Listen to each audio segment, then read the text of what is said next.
profesionalnya. Jadi ya kayaknya itu punya esensi itu kan. Iya, karena lekat gitu kan. Iya.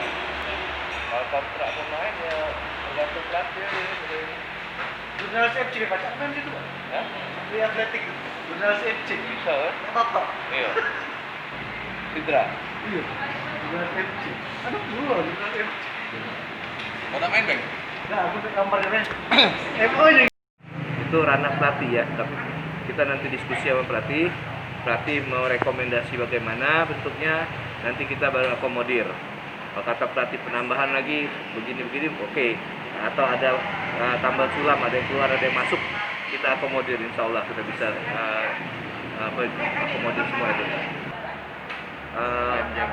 Mereka profesional ya. Kita rata-rata pemain Mobile United ini pemain Liga 1 tadinya, Liga 1 Liga 2. Harapan kita mereka bisa profesional, bisa menjaga kondisi sendiri, baik itu latihan perorangan maupun dia latihan mungkin ikut ada tim yang amatir yang menjalankan latihan atau pertandingan. Silakan aja. Nah, asal tetap menjaga kondisi sendiri, jaga kondisi.